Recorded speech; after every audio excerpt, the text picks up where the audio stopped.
Good morning. तो याद होगा आप सभी को, हम लोग यूनिट 12 में पढ़ रहे हैं aldehyde ketone and carboxylic acid. तो aldehyde ketone and carboxylic acid में चल रहे हैं, उसके थ्योरी को पूर्णतः खत्म कर लिए थे, कंप्लीटली खत्म हो गया था। Aldehyde ketone and carboxylic acid को हम लोग पूरा खत्म कर लिए थे। तो aldehyde ketone and carboxylic acid को खत्म कर लिए थे, लिखे थे कुछ क्वेश्चंस लिखेंगे। तो क्वेश्चंस एंड ऑब्जेक्टिव क्वेश्चंस, तो चलिए लिखते हैं। तो क्वेश्चंस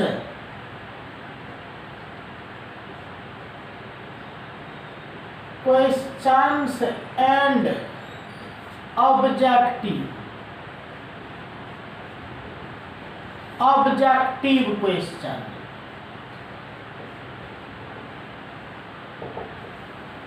तो questions and objective questions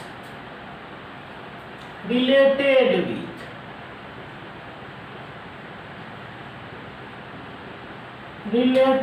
with unit bar aldehyde ketone and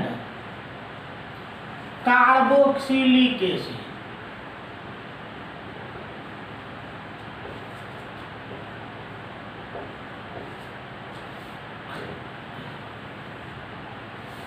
aldehyde ketone and carboxylic acid, इसी पे हम लोग चल रहे हैं। आइए देखते हैं, एक क्वेश्चन लिखिएगा। जब फॉर्मिक एसिड को H2SO4 के उपस्थिति में गर्म किया जाता है तो बनता है।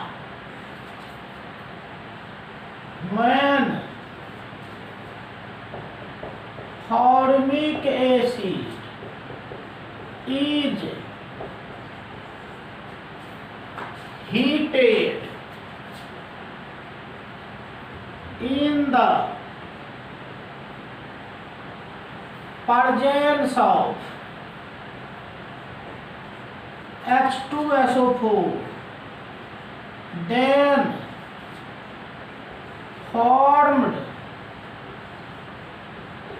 Product is.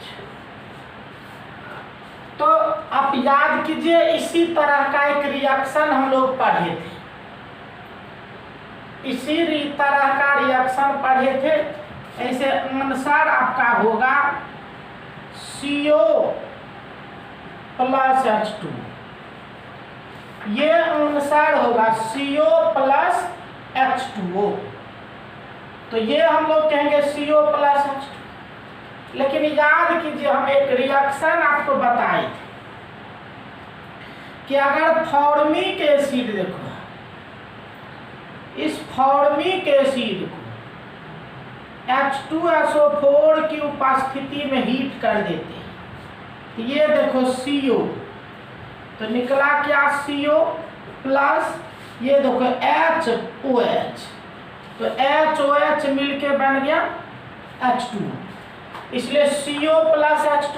लेकिन फॉर्मिक एसिड को छोड़ के अगर दूसरा कोई लीजिएगा COOH, ये फॉर्मिक एसिड ठो में ही CO बनता, बाकी कोई दूसरा लीजिएगा तो किसी दूसरे केस में याद कीजिए H2SO4 रहे या लिखा हुआ पीछे P2O5, अगर हीट किए थे तो इसका 2 मोलेक्यूल भाग ले लिया। याद कीजिए पीछे बताए हुए हैं, फॉर्मिक एसिड को छोड़ के दूसरा कोई भी लेके ये काम कीजिएगा तो 2 मॉलिक्यूल भाग लिया था तो एसिड एनहाइड्राइड बन गया था ऐसा, COR+H2। इसीलिए दोनों को तुलना करके कंपैरिजन करके आप याद रखिएगा, फॉर्मिक एसिड टो में ही ऐसा होता है, केवल फॉर्मिक एसिड में आपका CO और H2O बनता है। बाकी कोई भी अगर आप लेंगे तो सभी केस में ये एसिड एनहाइड्राइड बनता है, एसिड, ठीक है। तो इसको संभाल के रखिएगा। Only in the case of formic acid, ये फॉर्मिक एसिड में आपका CO और H2O बनेगा, बाकी कोई भी अगर आप लेंगे तो बनेगा एसिड एनहाइड्राइड, तो बाकी कोई भी लेंगे तो बनेगा एसिड एनहाइड्राइड, लेकिन फॉर्मिक एसिड जब लेंगे तब बनेगा CO+H2। ये महत्वपूर्ण बात है, याद रखिएगा, ये फॉर्मिक एसिड में ही ऐसा होगा, बाकी सभी जो है, बाकी जितना भी है वो आपके तो ये रहा आपका एक क्वेश्चन। नेक्स्ट लिखिएगा, लिखो निम्न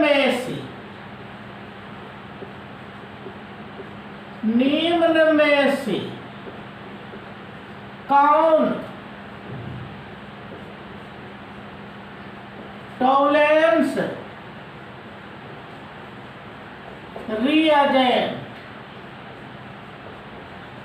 के साथ, निम्न में से कौन टॉलरेंस रिएजेंट के साथ सिल्वर, मिरर बनाएगा। कहता निम्न में से कौन टॉलरेंस रिएजेंट के साथ सिल्वर मिरर बनाएगा। Which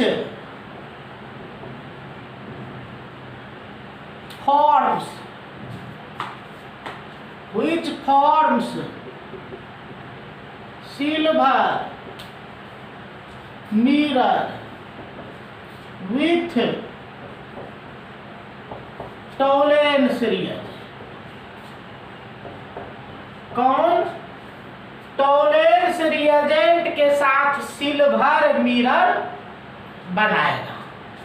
तो ऑप्शन लिखिएगा, CH3OH, B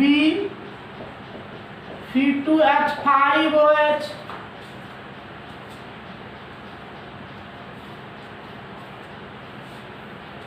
CH3OH,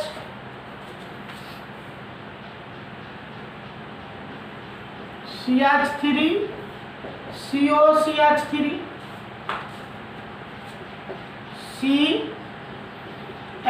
CHCOOH, D none. देखिए बहुत ही महत्वपूर्ण क्वेश्चन ये,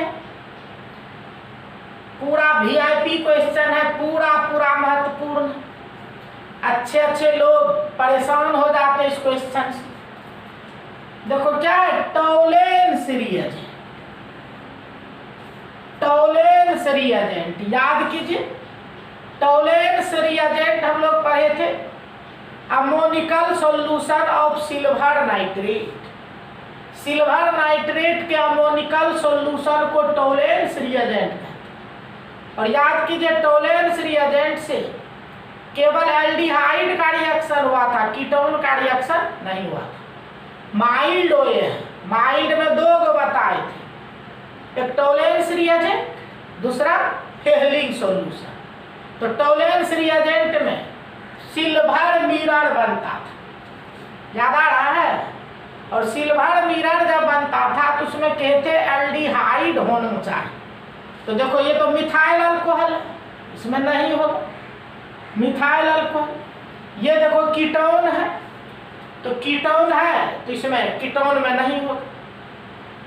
तो जनरली लोग इसमें मार देता नन ऑफ दीज, लेकिन याद कीजिए पीछे हम बता चुके इस बात को, आपको डिटेल से बता चुके हैं।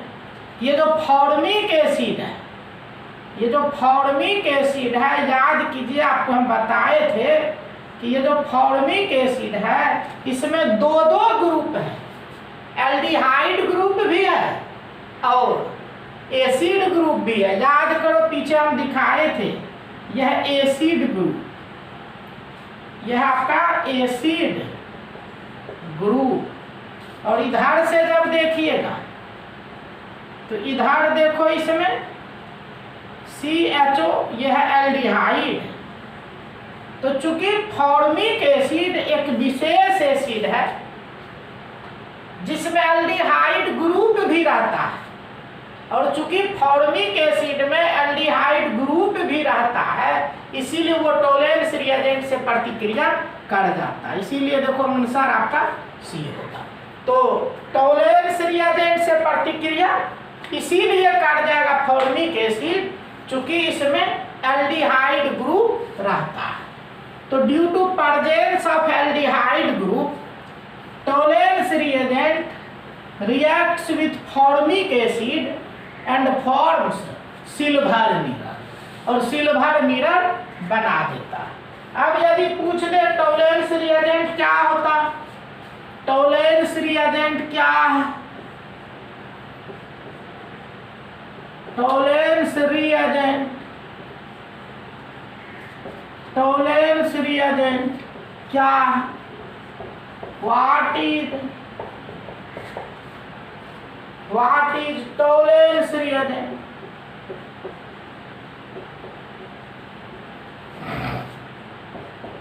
कहता टोलेंस रिएजेंट क्या है?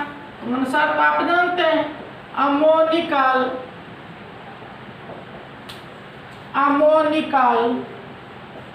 सॉल्यूशन ऑफ सिल्वर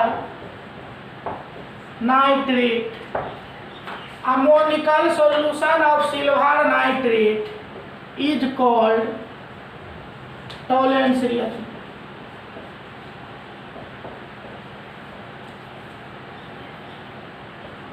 इसी को Tollens reagent, ammoniacal solution of silver nitrate, nitrate के अमोनिकल सॉल्यूशन को टोलेंस रिएजेंट, टोलेंस रिएजेंट कहते हैं। नई बात नहीं, पीछे लिखा हुआ Tollens reagent AgNO3 plus NH4OH, देखो यही है Tollens reagent.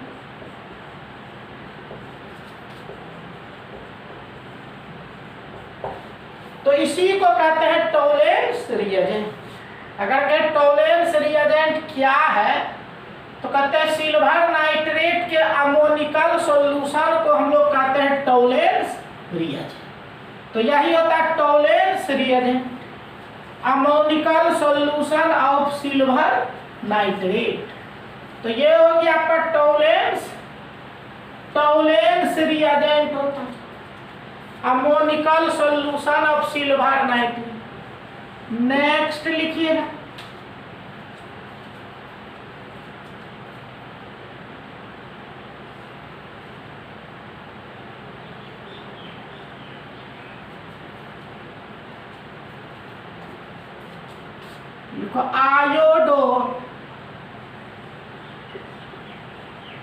Iodo form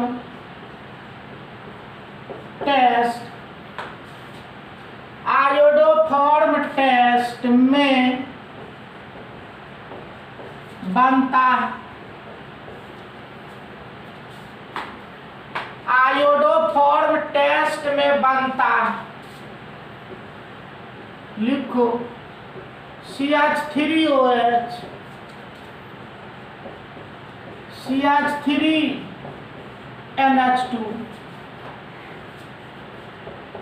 CHI3 none. देखो इसमें कहता आयोडोफॉर्म टेस्ट में क्या बनता है, आयोडोफॉर्म टेस्ट में क्या बनता है देखिए, तो याद करो आयोडोफॉर्म टेस्ट में येलो पीपीटी ऑफ आयोडोफॉर्म, यही है जी आयोडोफॉर्म, यही है आयोडोफॉर्म का येलो पीपीटी, यही तो बनता है आयोडोफॉर्म का येलो पीपीटी।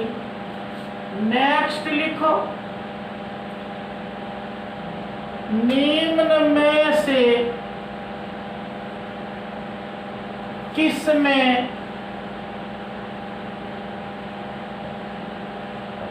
कैनिजारोज रिएक्शन संभव होगा, कहता निम्न में से किस में कैनिजारोज रिएक्शन संभव होगा, तो कैनिजारोज रिएक्शन इज पॉसिबल इन, तो कैनिजारोज रिएक्शन इज पॉसिबल इन, देखो कहता किसमें कैनिजारो रिएक्शन संभव, तो कौन है जिसमें कैनिजारो रिएक्शन संभव हो, लिखो HCHO D CH3CHO CH3CHO D CH3OH D9।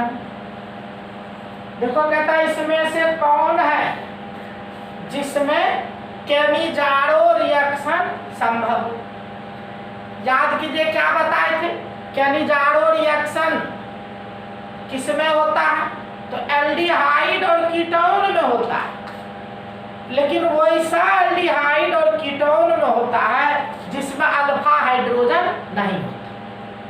तो जो भी क्वेश्चन है, अब देखिए क्या कीजिएगा, अगर क्वेश्चन नहीं समझ में आएगा तो उस क्वेश्चन से रिलेटेड जो रिएक्शन है उस रिएक्शन को निकाल के फिर से, इसीलिए हम लिख रहे हैं, उस रिएक्शन को निकाल के पीछे फिर से पढ़िएगा, तो देखिएगा उस समय नहीं समझ में आया, यहाँ क्वेश्चन हम लिखे हैं, फिर रिएक्शन को जब पढ़िएगा तो बात आपको और स्पष्ट होगी।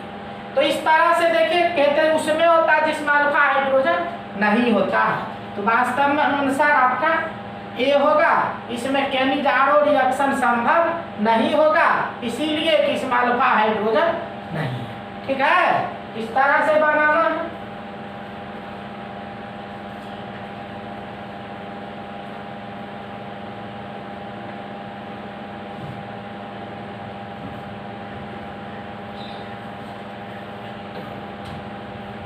ये देखे हम लोग इस तरह से करेंगे, आप टोटल को देखेंगे, रिएक्शन को पढ़िए, बहुत महत्वपूर्ण चैप्टर है ये। लिखो कार्बोनाइल, कार्बोनाइल ग्रुप में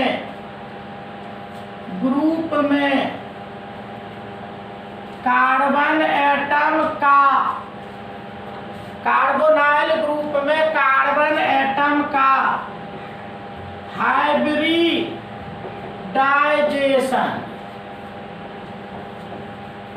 होता है। कार्बोनाइल ग्रुप में कार्बन एटम का हाइब्रिडाइजेशन होता है, तो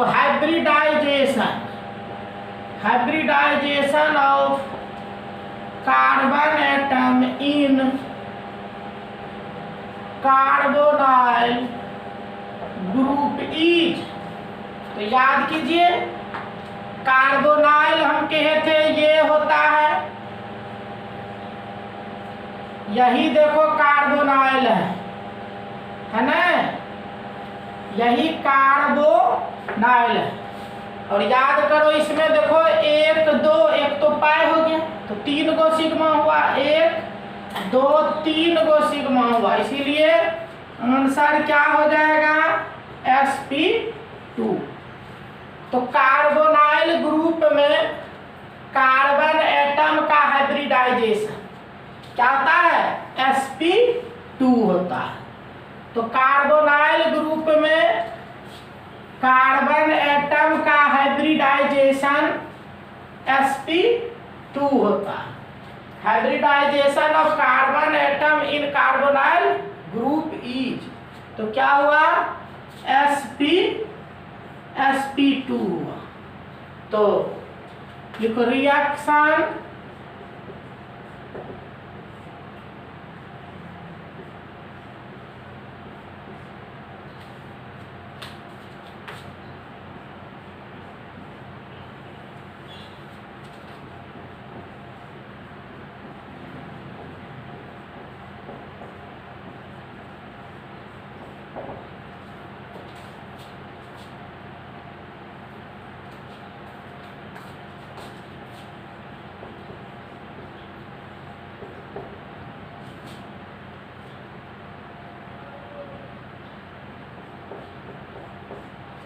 तथा रिएक्शन ये जो आपका है ये रिएक्शन ये इज, ये कौन रिएक्शन है, कहता ये जो रिएक्शन है ये कौन रिएक्शन है उसका नाम लिखना है। तो लिखो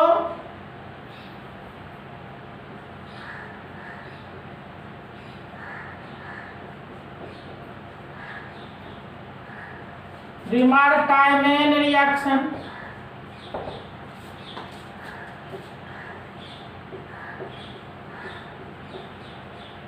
स्टीफेन रिडक्शन,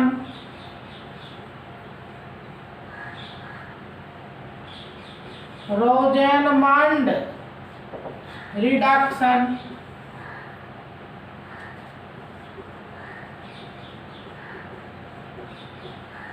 कैनिजारो रिएक्शन। देखिए पता कीजिए, जो पढ़ते हैं उसका टावर पकड़ लिया होगा कौन सा आंसर होना चाहिए। कहता ये जो रिएक्शन है ये रिएक्शन कौन रिएक्शन है, तो याद करो PdBSO4 ये रिएक्शन आपका रोजेनमंड रिडक्शन है। कौन है, रोजेनमंड रिडक्शन है। अब जो पढ़े हैं उसका टावर पकड़ रहा होगा, नहीं पढ़े हैं तो फिर टावर काम नहीं करता होगा।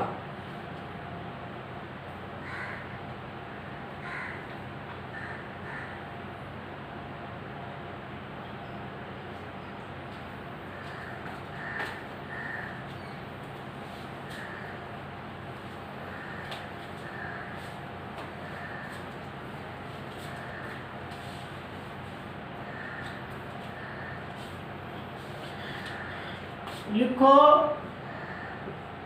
X सोडा लाइम से प्रतिक्रिया करके इथेन बनाता है तो X है। कहता X सोडा लाइम से प्रतिक्रिया करके इथेन बनाता है तो X है। If X reacts with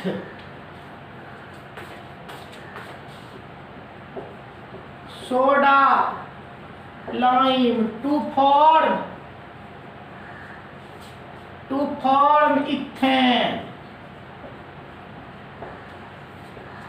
then X is, तो X क्या, तो X क्या है, तो लिखिएगा CH3COOH है। B लिखो CH3COONA है। C लिखो CH2COONA है। D लिखो नन। अब देखिए क्या अनुसार होना चाहिए, क्या बनाता है जी, इथेन बनाता है। अब देखिए इथेन बनाता है तो क्या होना चाहिए, इथेन बनाता है तो देखो अनुसार होगा आपका C। याद कीजिए बहुत ही वीआईपी रिएक्शन था ये। अगर CH3 CH2COONA अगर हम सोडा लाइम लिए थे, याद करो NaOH और CaO हीट कर दिए थे, तो याद कीजिए इतना बन गया था Na2CO थे, और ये जो इसको मिल गया था H, तो याद कीजिए यही हो गया CH3 और Na2CO3। देखो यही तो है इथेन, तो इसीलिए आंसर आपका C नंबर हो। तो इसको जब हम लोग हीट कर देते हैं तो इथेन बन जाता है। तो महत्वपूर्ण रिएक्शन है सोडा लाइम, भी याद रखिएगा। सोडा लाइम याद है ना, NaOH और CaO का मिश्रण था soda lime, mixture of NaOH and CaO, soda lime था।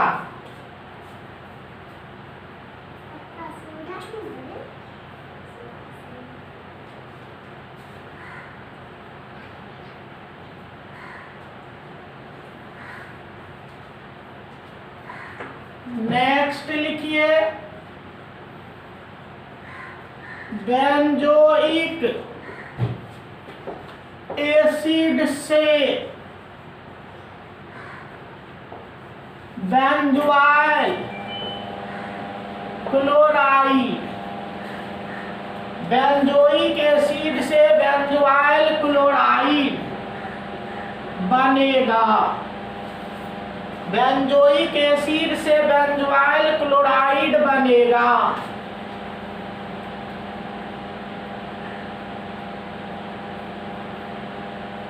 बेंजोइल क्लोराइड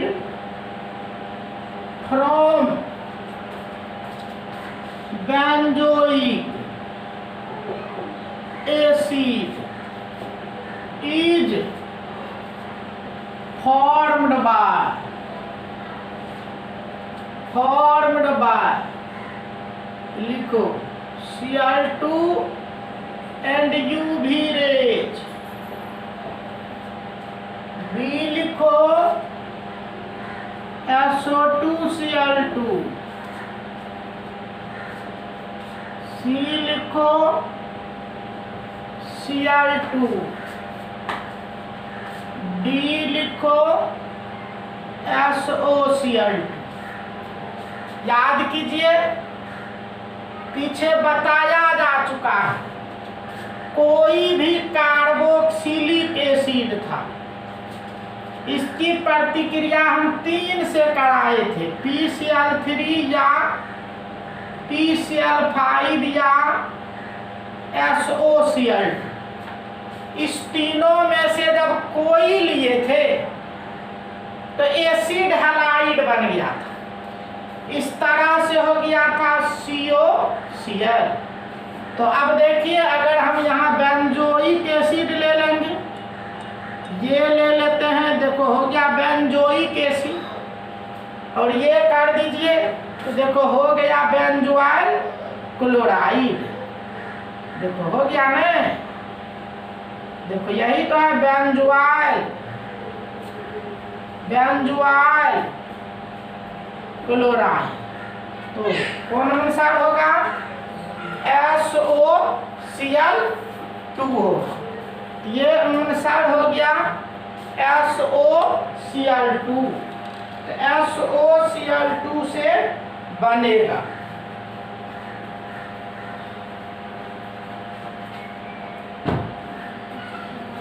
तो SOCl2 से बनेगा आपका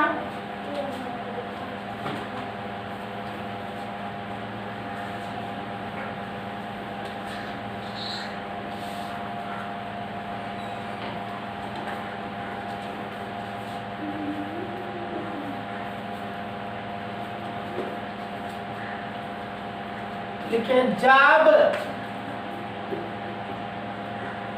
कैल्शियम फॉर्मेट, जब कैल्शियम फॉर्मेट को हीट किया जाएगा तो बनेगा। When calcium formate is heated, then product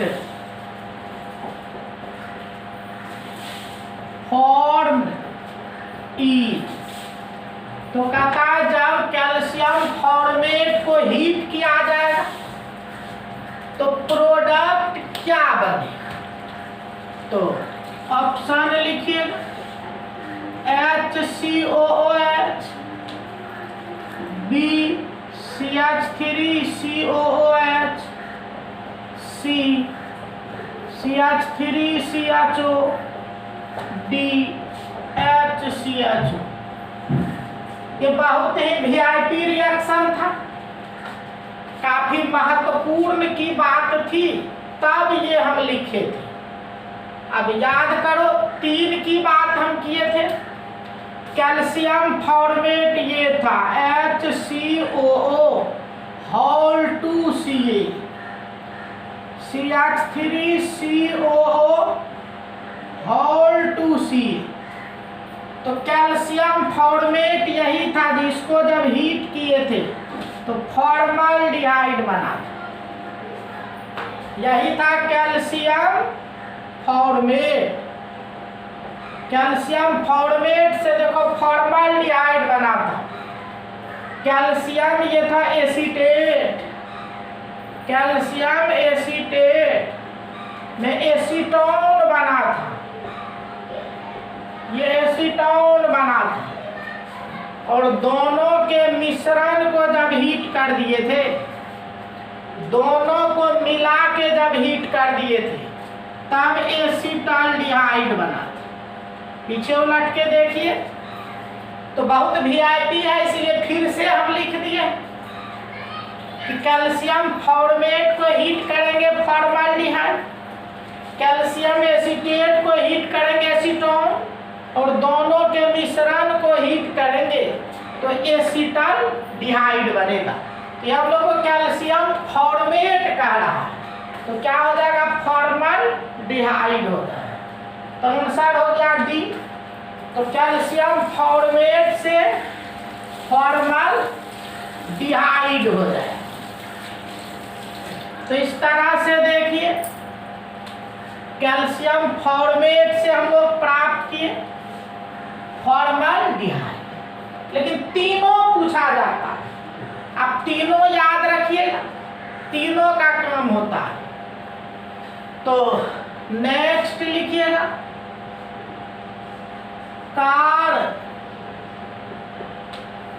carboxylic acid का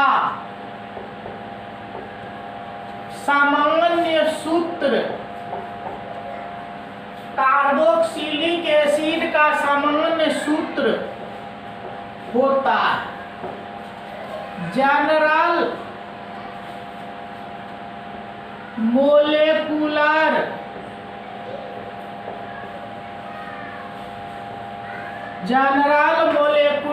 formula, general molecular formula. Of carboxylic acid is. तो कहते कार्बोक्सिलिक एसिड का समान सूत्र होता है general molecular formula of carboxylic acid is. तो कहते हैं CnH2n CnH2nO CnH2nO2 CnH2n+1 CnH2n+1। तो देखिए कहता है इसमें से कौन कार्बोक्सिलिक एसिड का है। तो कार्बोक्सिलिक एसिड का आप जानते होंगे ये CnH2n ये एल्कीन का होता है।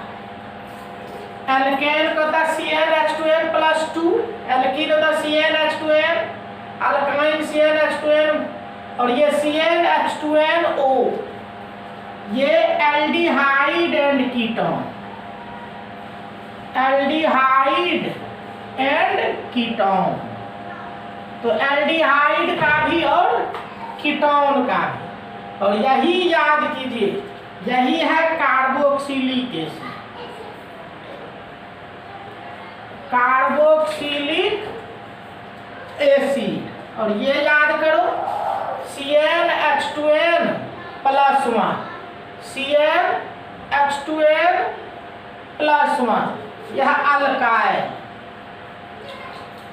Alkyl group. तो इस तरह से देखिए पता चल गया किसका कहता है कार्बोक्सिलिक एसिड का समान सूत्र होता है। तो कार्बोक्सिलिक एसिड का समान सूत्र क्या हो गया CnH2nO2। ये कार्बोक्सिलिक एसिड का समान सूत्र हो गया। तो चलिए ये देखें हम लोग कार्बोक्सिलिक एसिड का क्या समान सूत्र होता है। नेक्स्ट लिखो कहते फॉर्मेलिन। फॉर्मेलिन क्या होता है। What is formalin. What is formalin. Formalin क्या होता है। तो लिखिए आंसर, लिखिए फॉर्मल्डिहाइड। फॉर्मल्डिहाइड के 40% जलीय घोल को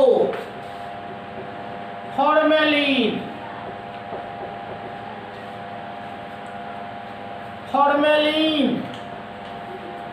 कहते हैं। इसका उपयोग संरक्षक पदार्थ के रूप में होता है। 40% aqueous solution of formaldehyde is known as formalin.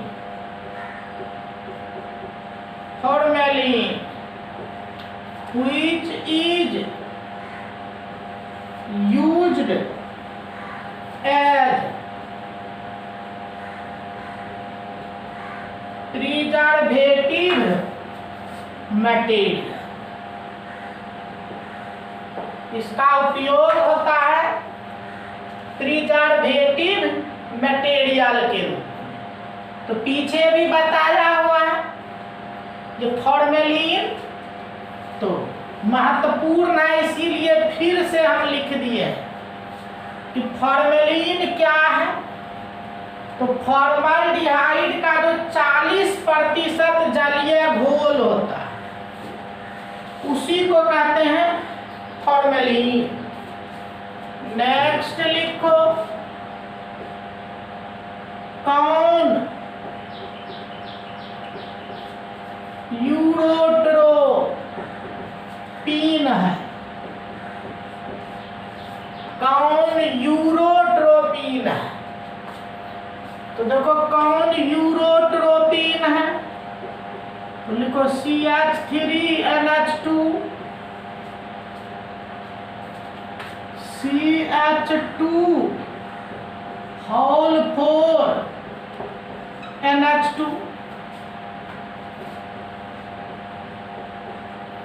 CH2 whole 6 N4 D9। कहता खोजिए कौन यूरोट्रोपिन है। तो यूरोट्रोपिन याद कीजिए, यूरोट्रोपिन जो है, यूरोट्रोपिन आपके फॉर्माल्डिहाइड और अमोनिया जब रिएक्शन किया, फॉर्माल्डिहाइड और अमोनिया, तो फॉर्माल्डिहाइड और अमोनिया के मिलने से ही बना था CH2 होल 6N4 हेक्सामिथिलीन टेट्रामीन। तो हेक्सामिथिलीन टेट्रामीन उसी को कहते यूरोट्रोपिन। तो यही था यूरोट्रोपिन। नेक्स्ट लिखो 1 degree amine plus 1 degree amine plus aldehyde, 1 degree amine plus aldehyde. तो इधर क्या बना? तो 1 डिग्री एमीन प्लस एल्डिहाइड, तो क्या आंसर होगा? याद करो, बना था चीप बेस, चीप बेस। तो 1 डिग्री एमीन प्लस एल्डिहाइड में क्या बन गया था? चीप बेस बन गया था। ये चीप बेस बना था 1 डिग्री एमीन प्लस एल्डिहाइड। क्या बना था जी? चीप बेस बना था, चीप बेस। नेक्स्ट लिखो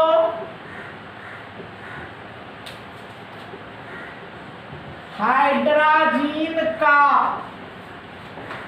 सूत्र होता है, formula of hydrogen, formula of hydrogen hydrogen का फार्मूला होता है, याद है? NH2 यही हाइड्रोजन का फार्मूला हुआ था, NH2। नेक्स्ट लिखो, किसमें अल्डोल कंडेंसेशन रिएक्शन संभव होगा? तो कहता किसमें अल्डोल कंडेंसेशन रिएक्शन संभव होगा? तो अल्डोल कंडेंसेशन रिएक्शन संभव होगा। तो लिखिएगा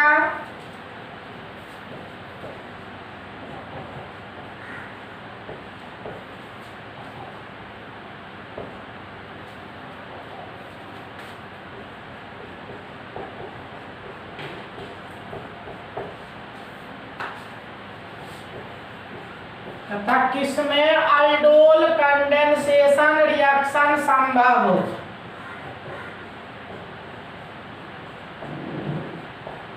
देखो अब सोचिए अनुसार पता कीजिए इसमें कौन है जिसमें अल्डोल कंडेंसेशन संभव।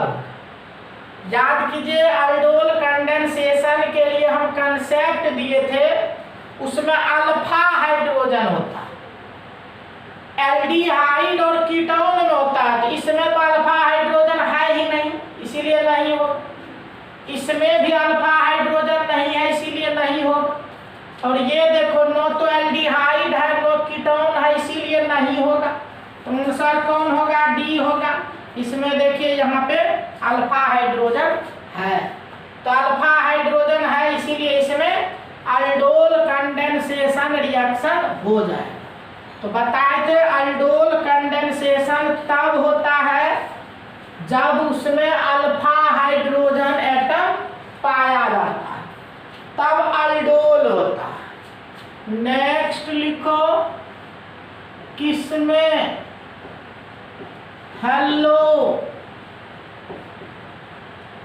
फॉर्म रिएक्शन संभव होगा। ये सब बहुत ही महत्वपूर्ण रिएक्शन है। पीछे तो हम लिखे ही हैं, वहां स्पष्ट डिटेल से लिख दिए, यहाँ फिर एक बार लिखते हैं। फिर रिएक्शन को जो जो क्वेश्चन में हम लिख दिए हैं उसको एक बार निकाल के पीछे देखिएगा क्या कहता है। कहता किसमें हेलोफॉर्म रिएक्शन संभव होगा। तो हेलोफॉर्म कहता है किसमें संभव होगा। तो हेलोफॉर्म देखिए CH3 CH2OH, B CH3 CHO, C CH3 COCH3, D all of these. आप बढ़िया से रिएक्शन को देखिएगा और देख के पता कीजिएगा कि इसमें आपका जो क्वेश्चन है ये हेलोफॉर्म रिएक्शन, इसमें आंसर जो होगा आपका ऑल ऑफ दीज होगा। तो ये है। नेक्स्ट लिखो, किस कार्बोक्सिलिक एसिड का उपयोग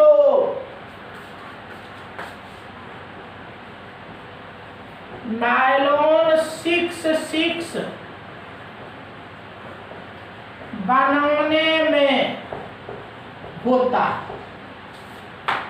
कहते किस कार्बोक्सिलिक एसिड का उपयोग नायलॉन 6 बनाने में होता है।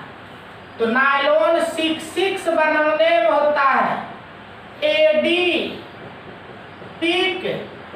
एसिड। याद कीजिए एडीपिक एसिड था, एडीपिक एसिड था HOOC CH2 होल 4 COOH 4 5 6, यही है एडीपिक एसिड। तो क्या हो जाएगा आंसर? एडीपिक एसिड हो जाएगा। तो लिखिएगा सभी बच्चे।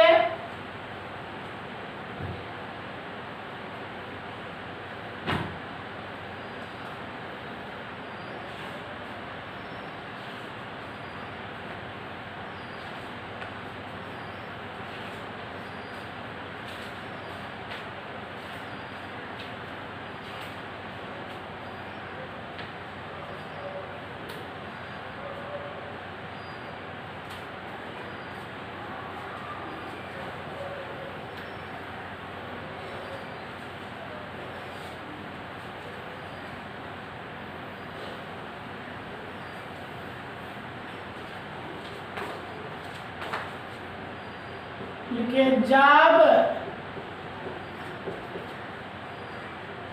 जब एसिटिलीन का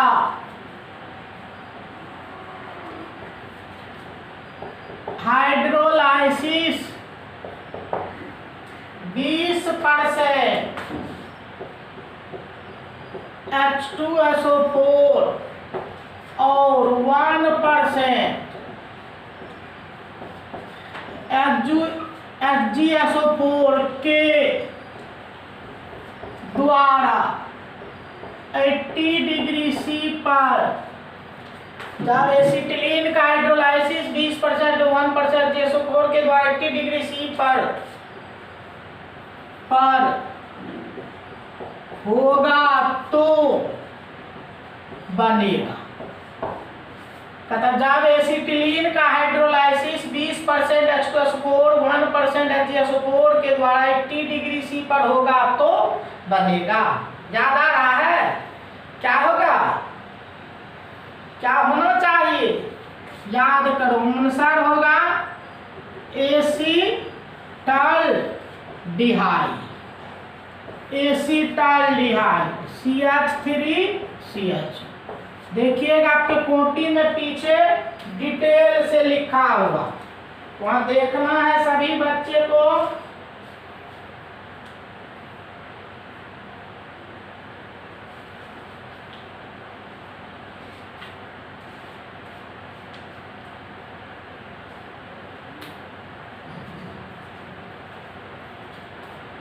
देखो गैटारमेन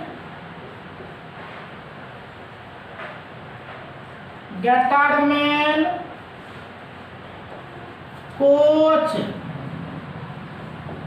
रिएक्शन में बनता है। गैटारमेन कोच रिएक्शन में बनता है। याद करो, इसमें बनता है बेंजाल्डिहाइड। क्या बनता है? बेंजाल्डिहाइड। तो गैटारमेन कोच रिएक्शन में क्या बनता है? बेंजाल्डिहाइड बनता है।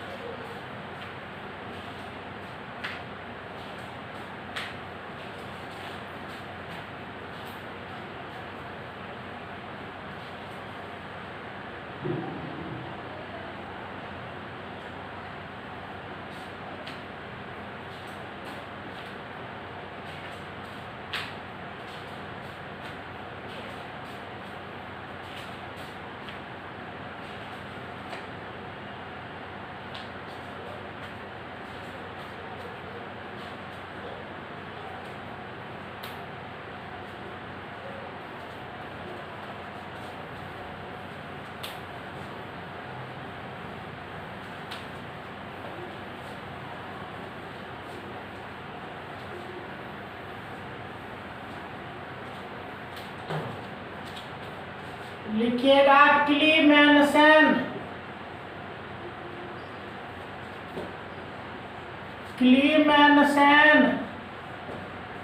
रिडक्शन और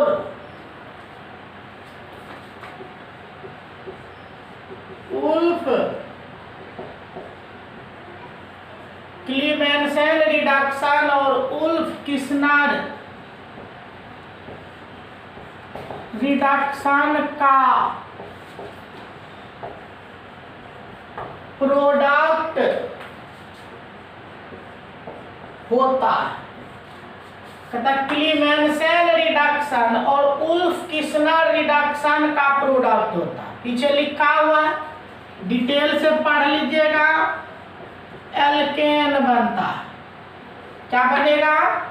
तो पढ़े थे हम लोग, इसमें एल्केन बनता है। क्लीमेंसन रिडक्शन हो या उल्फ किस्नर रिडक्शन हो, दोनों को आप पीछे निकाल के डिटेल से पढ़ लीजिएगा। क्या बनेगा? एल्केन बनेगा। कैसे बनेगा? रिएक्शन पीछे लिखा हुआ है, सब लोग डिटेल से पढ़ लीजिएगा।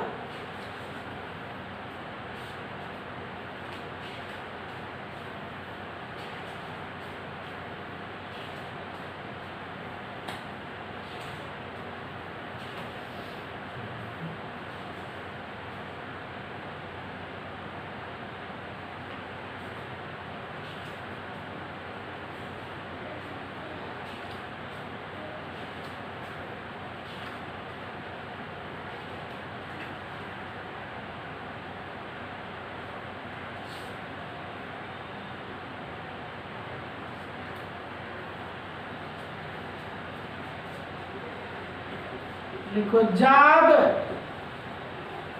ड्राई आइस पर RMgX का योग करके पुनः जल अपघटन करते हैं तो बनता कहता जब ड्राई आइस पर RMgX ग्रिग्नार्ड रिएजेंट का योग करके पुनः जल अपघटन करते हैं तो बनता। तो ड्राई आइस पर ग्रिग्नार्ड रिएजेंट का योग कर दिए थे, फिर जल अपघटन किए थे, पीछे लिखा हुआ डिटेल से। तो आंसर होगा RCOOH कार्बोक्सिलिक एसिड। क्या बनता है जी? कार्बोक्सिलिक एसिड बनता है।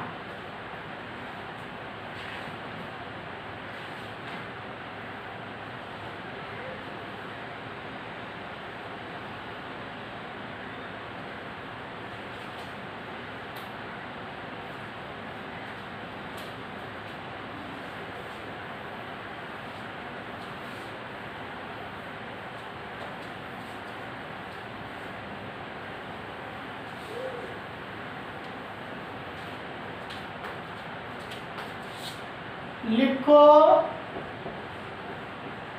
निम्न में से किसे NaHCO3 के द्वारा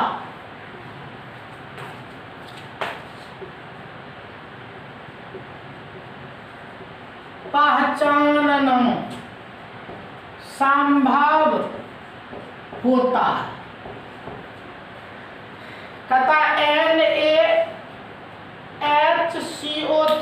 के द्वारा किसको पहचानते? तो निम्न में से किसे NaHCO3 के द्वारा पहचानना संभव होता है। तो किसको पहचानते हैं? लिखो RCHO BRCOOH CROH DRCOR। कहता इसमें कौन है जिसको NaHCO3 के द्वारा पहचानते? याद कीजिए कार्बोक्सिलिक एसिड में जब हम लोग दिए थे तो CO2 गैस निकला था और उस CO2 गैस से हम लोग पहचान लिए थे। तो क्या आंसर होगा? बी होगा कार्बोक्सिलिक एसिड। Carboxylic acid.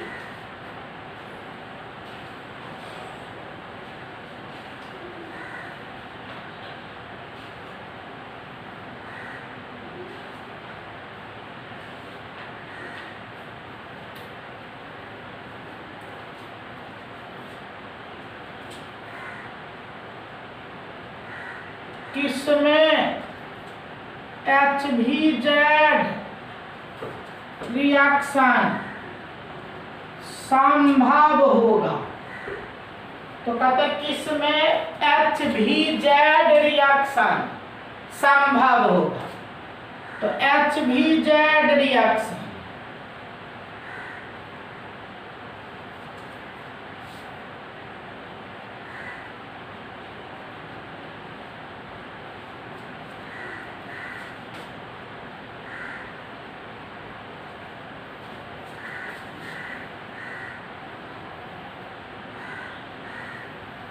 देखो कहता इसमें से किसमें HVZ रिएक्शन संभव।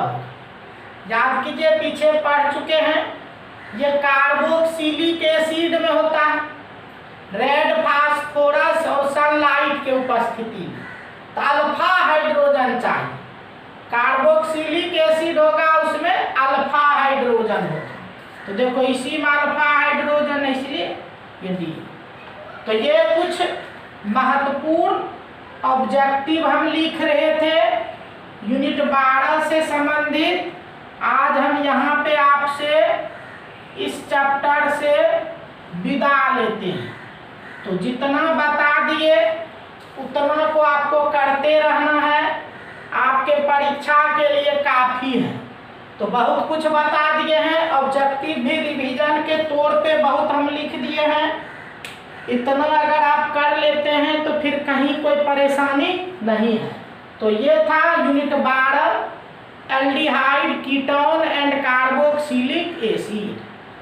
तो याद कीजिए, आपको बोले थे 4 यूनिट 10, 11, 12, 13, ये चारों रिलेटेड होता है।